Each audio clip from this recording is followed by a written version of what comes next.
नमस्कार, स्वागत है आप सभी का एबी स्टार न्यूज में और मैं हूं आपके साथ जुबैर चौधरी। वक्त तो चला देश लाइव का, जहां सबसे पहले बात करेंगे तमिलनाडु की। तमिलनाडु में बिजली मंत्री को गिरफ्तार किया गया है, जिसके बाद डीएमके ने प्रदर्शन किया है। तो डीएमके नेता और तमिलनाडु के बिजली मंत्री सेंथिल बालाजी के ठिकानों पर ईडी की छापेमारी के एक दिन बाद बुधवार को उन्हें गिरफ्तार कर लिया गया, जहां ईडी की कार्रवाई के दौरान सेंथिल बालाजी ने सीने में दर्द की शिकायत की। इसके बाद उन्हें अस्पताल में भर्ती कराया गया, जहां छापा तमिलनाडु की राजधानी चेन्नई में स्थित सेंथिल के घर के अलावा उनके पैतृक निवास कुरूर में मारा गया था। बता दें कि जांच एजेंसियों ने इस दौरान जिस समय सेंथिल बालाजी के ठिकानों पर छापा मारा, उस समय वो मॉर्निंग वॉक कर निकले थे और जैसे ही उन्हें छापेमारी की सूचना मिली, वो टैक्सी लेकर घर पर लौट आए। जहां सेंथिल की गिरफ्तारी के बाद डीएमके एक्टिव हो गई है, तो वहीं पार्टी ने उनकी गिरफ्तारी को असंवैधानिक बताते हुए कानूनी लड़ाई लड़ने की बात कही है।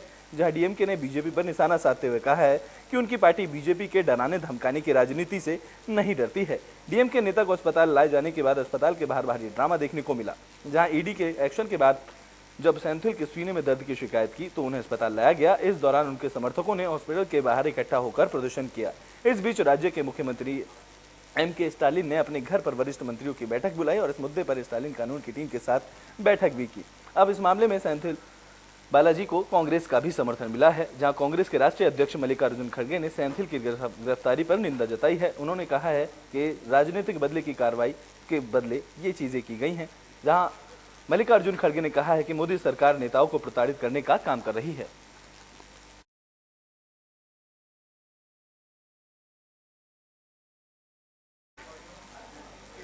तो बुलेटिन में बात मणिपुर हिंसा की कर लेते हैं, जहां मणिपुर में हिंसा थमने का नाम ले रही है। बता दें कि मंगलवार रात को मणिपुर में हिंसा हुई। इस हिंसा में 9 लोगों की जान चली गई है। तो मणिपुर में एक बार फिर से हिंसा देखने को मिली है, जहां इम्फाल पूर्व और सीमा पर मौजूद अजीगंज गांव में मंगलवार रात गोलीबारी की घटना हुई। इस हिंसा में 9 लोगों की मौत हुई है, जबकि 10 लोग घायल बताए जा रहे हैं। दरअसल हथियारबंद हमलावरों का एक पूरा ग्रुप गांव में पहुंच गया, जिसके बाद यहां हिंसा की गई। इस दौरान पुलिस ने जानकारी दी है कि हमलावरों से निपटने के लिए जब सुरक्षा बल की टीम इलाके में पहुंची, तो इस दौरान मुठभेड़ की शुरुआत हुई। जहां इम्फाल पूर्व में पुलिस ने कहा है कि हमें गांव में रात के बीच गोलीबारी की जानकारी मिली, जिसमें 9 लोगों की मौत हुई है, जबकि 10 लोग घायल हुए हैं। बता दें कि मणिपुर में हुई हिंसा की वजह से बड़ी संख्या में लोग विस्थापित होना पड़ रहा है। वहीं मणिपुर में हुई हिंसा की वजह से अब तक 115 से भी ज्यादा लोगों की मौत हो चुकी है, जबकि 40,000 लोगों विस्थापित होना पड़ा है। जहां पूर्वोत्तर के इस राज्य में पहाड़ी जिलों में रहने वाले कुकी और इम्फाल घाटी में रहने वाले मेतई समुदाय के बीच मई से ही हिंसा शुरू हुई थी। बता दें कि इसके बाद से ही रुक रुक कर हिंसा की घटना सामने आ रही हैं, जहां हिंसा को काबू करने के लिए पुलिस के साथ यहां पर सेना और असम राइफल्स के जवान को तैनात किया गया है। जहां केंद्र सरकार ने राज्य में शांति कायम करने के लिए शांति समिति का गठन किया। सोमवार को मेतई और कुकी समुदाय के प्रमुख नागरिक समाज संगठनों ने शांति समिति का हिस्सा बनने से भी इनकार किया, जिसके बाद लगातार मणिपुर में हिंसा की खबर सामने आ रही है। जहां मंगलवार की रात मणिपुर में गोलीबारी की गई। इस दौरान 9 लोगों की मौत हुई और 10 से भी ज्यादा लोग इस हिंसा में घायल बताए जा रहे हैं।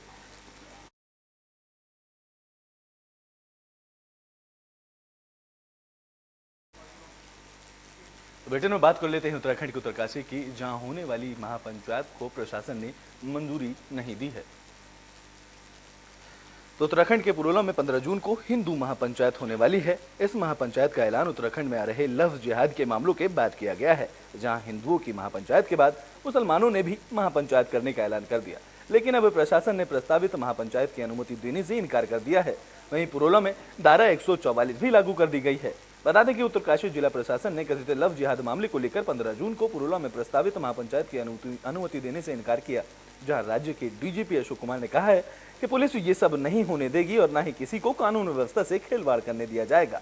जिला पुलिस और प्रशासन पूरी तरह से सजग और सतर्क है, जहां कानून व्यवस्था बनाए रखने के लिए जो भी जरूरी कदम हैं उन्हें उठाए जा रहे हैं। डीजीपी ने आगे कहा है किसी को भी शांति भंग करने की इजाजत नहीं दी जाएगी और जो भी कानून का उल्लंघन करेगा उसके खिलाफ कार्रवाई की जाएगी। वहीं उत्तराखंड के मुख्यमंत्री पुष्कर सिंह धामी ने कहा है कि राज्य में कानून व्यवस्था बनाए रखने के लिए सख्त जरूरत है। उन्होंने कहा कि हमने लोगों से कहा है कि आप शांति व्यवस्था बनाए रखें, कोई भी कानून को अपने हाथ में ना ले और अभी तक जितनी भी घटनाएं हुई है प्रशासन ने उस पर सही तरह से काम किया है।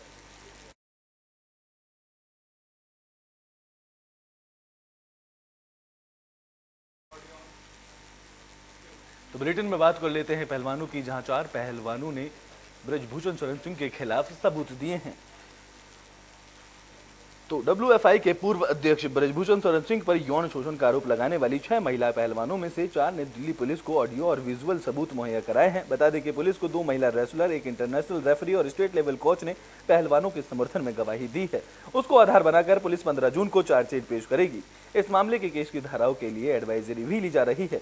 दरअसल आरोप लगाने वाली 6 महिला रेसलर में से 4 ने पुलिस को ये सबूत उपलब्ध कराए हैं। इन महिलाओं ने पुलिस के समक्ष अपनी शिकायत में ब्रजभूषण शरण पर बहाना बनाकर उन्हें गलत इरादों से छूने का आरोप लगाया था, जिसके बाद पुलिस ने इसके लिए आरोपों की पुष्टि में सबूत पेश करने के लिए कहा था। जा रविवार को इन महिला रेसलर्स ने आरोपों की पुष्टि के लिए पुलिस के समक्ष ऑडियो विजुअल सबूत उपलब्ध कराए हैं। बता दें कि इस मामले में पुलिस ने अब तक 200 लोगों के बयान दर्ज कर चुकी है और जिनमें शिकायतकर्ता, रेसलर, कोच, रेफरी और ब्रजभूषण शरण के सहयोगी भी शामिल हैं। हाल ही में डब्ल्यूएफआई अध्यक्ष ब्रजभूषण शरण की मुश्किलें तब और बढ़ने आई थी जब दिल्ली पुलिस ने उनके खिलाफ महिला रेसलर के आरोपों की जांच के लिए 5 देशों के कुश्ती महासंघों से मदद मांगी थी। जहां उन्होंने 5 देशों के कुश्ती महासंघों से इस मामले में जांच के लिए मदद मांगी थी। जहां दिल्ली पुलिस ने इन 5 देशों के महासंघों को लेटर लिखकर वीडियो और फोटो देने के लिए जानकारी मांगी थी।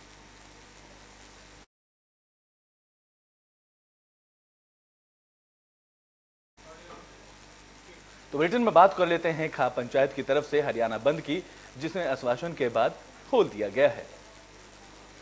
तो खाप पंचायतों की तरफ से बुधवार को हरियाणा बंद किया गया, जहां भारतीय कुश्ती संघ के पूर्व अध्यक्ष ब्रजभूषण शरण सिंह की गिरफ्तारी, एमएसपी की मांग सहित विभिन्न मुद्दों को लेकर खाप पंचायतों ने हरियाणा बंद का ऐलान किया। बता दें कि सुबह 10 बजे से बंद शुरू हुआ, जहां शाम 4 बजे तक ये बंद चला, लेकिन इसके बाद नेताओं के आश्वासन के बाद इस बंद को खोल दिया गया। जहां खाप नेताओं ने रेल और सड़क मार्ग दोनों बंद करने का ऐलान किया था। संगठन के नेताओं ने इससे राज्य और केंद्र सरकार के सामने 25 सूत्रीय मांगे रखी, जिसके बाद इस दौरान राजधानी दिल्ली में दूध, फल और सब्जी की सप्लाई बंद करने की बात कही गई।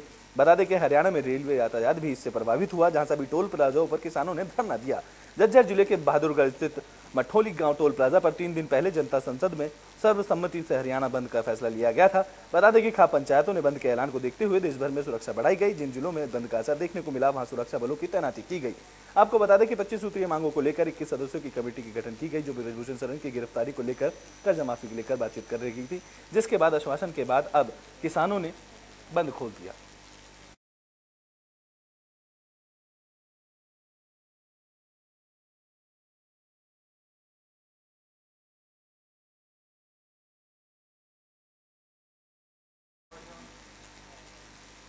तो ब्रिटेन में बात कर लेते हैं हरियाणा के किसानों की, जो एमएसपी की मांग को लेकर प्रदर्शन कर रहे थे। अब उन्होंने अपना आंदोलन खत्म कर दिया है। तो हरियाणा के कुरुक्षेत्र में दिल्ली चंडीगढ़ हाईवे जाम करने पर धरने पर बैठे किसानों की मांग सरकार ने मांग ली है। किसानों ने मंगलवार को कहा कि आज हमारी मांगों को सरकार ने मान लिया है। जहां हरियाणा में सूरजमुखी पर एमएसपी और किसानों की रिहाई की मांग को लेकर कुरुक्षेत्र से जम्मू दिल्ली नेशनल हाईवे जाम कर बैठे लोग किसानों की मांगे सरकार ने मान ली है। जहां सरकार ने कहा है कि किसानों की सूरजमुखी की फसल को 6,400 रुपए प्रति क्विंटल खरीदने की मांग को देखते हुए अब इसकी खरीद 5,000 रुपए प्रति क्विंटल के हिसाब से की जाएगी, जहां बकाया 1,400 रुपए प्रति क्विंटल सरकार भावांतर योजना के तहत देगी। और इसके अलावा गुरनाम चटनी समेत 9 किसानों को भी रिहा जल्द ही कर दिया जाएगा। इसके बाद किसानों ने कुरुक्षेत्र में हाईवे पर जश्न मनाते हुए खीर का लंगर भी लगाया और इसके बाद ही हाईवे को जाम को खत्म कर दिया गया। जहां किसान नेता राकेश टिकैत ने कहा कि हमने 1 हफ्ते तक संघर्ष किया और आज सबके सहयोग से हमारी मांगे सरकार ने मांग ली है। इससे पहले संयुक्त किसान मोर्चा ने आंदोलन को अपने हाथ में लेते हुए पक्के मोर्चे का ऐलान किया था, जिसके बाद सरकारों को किसानों के आगे झुकना पड़ा और सरकारों ने अब सूरजमुखी की एमएसपी को मान लिया है। देखो, फैसला ये लिया है, हमारा यहाँ पे ये आंदोलन था कि एमएसपी पे खरीद शुरू हो। हमारा था कि एमएसपी पे खरीद शुरू हो और हमने वो रेट मांगा है जो देश के प्रधानमंत्री ने रेट कहा। ये लड़ाई थी देश के प्रधानमंत्री बनाम स्टेट के मुख्यमंत्री के बीच में, और हम आगे भी एमएसपी पे लड़ाई पूरे देश में लड़ेंगे और लड़ाई को लेकर चलेंगे। प्रधानमंत्री को आगे करेंगे। जो प्रधानमंत्री का रेट है वो हर स्टेट में देना पड़ेगा। प्रधानमंत्री का रेट है वो देना पड़ेगा, भारत सरकार का रेट है एमएसपी वो देना पड़ेगा। और एमएसपी गारंटी कानून के लिए बड़े आंदोलन की जरूरत पड़ेगी। ये बड़े आंदोलन की जरूरत शुरुआत यहाँ से हुई है। जाम आज खुल जाएगा। वो इनकी तो ब्रिटेन में बात कर लेते हैं बिपरजॉय चक्रवात की, जिसको लेकर रेड अलर्ट जारी कर दिया गया है। तो चक्रवाती तूफान बिपरजॉय तेजी से भारत की ओर बढ़ रहा है। मौसम विभाग के मुताबिक देश में 15 जून तक इसके पहुंचने का अनुमान जताया जा रहा है। वहीं ऐसा कहा जा रहा है कि गुजरात और महाराष्ट्र में तूफान अपना सबसे ज्यादा रूप दिखाएगा, जहां भारतीय मौसम विभाग के मुताबिक इसे बेहद ही गंभीर चक्रवाती तूफान की कैटेगरी में घोषित करते हुए अलर्ट जारी किया गया है।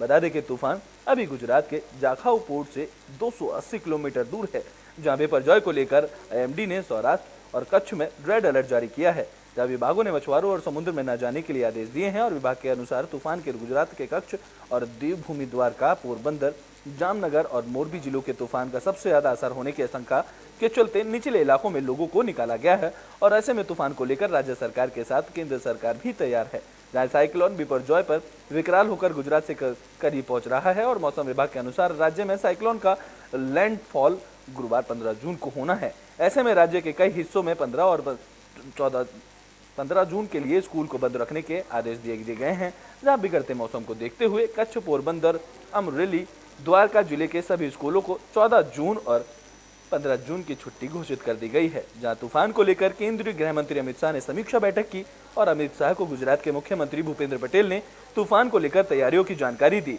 जहां अमित शाह ने पटेल को गुजरात सरकार को हर संभव मदद का आश्वासन दिया है। जहां पटेल ने कहा है कि राज्य सरकार हालात से निपटने के लिए तैयार है।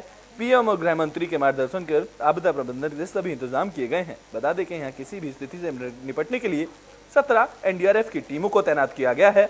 इसमें कच्छ में 4, द्वारका और राजकोट में 3 टीमें, जामनगर में 2 और पोरबंदर में 1 टीमों को तैनात किया गया है।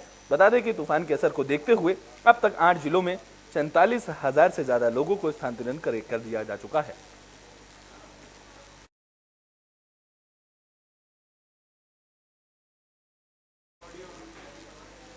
तो बुलेटिन के आखिरी में बात कर लेते हैं डोनाल्ड ट्रंप की। बता दें सिक्योरिटी के पेपर को छुपाने के आरोप में डोनाल्ड ट्रंप कोर्ट में पेश हुए।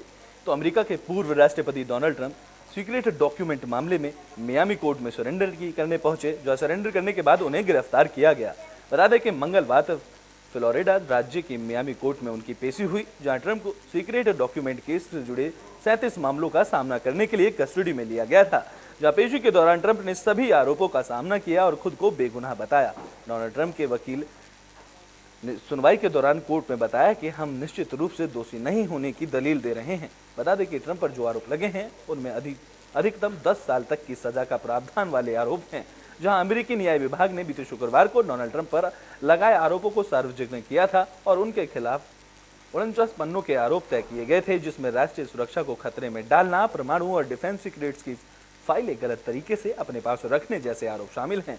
जहां सुनवाई से पहले ट्रंप ने जॉर्जिया में अपने समर्थकों से कहा कि सरकार उन्हें साजिश के तहत फंसा रही है और डोनाल्ड ट्रंप ने आरोप लगाया कि उन्हें भ्रष्ट बाइडेन प्रशासन ने फंसाया है और उन पर यह केस अगले साल होने वाले चुनाव के लिए प्रेरित होकर किया जा रहा है।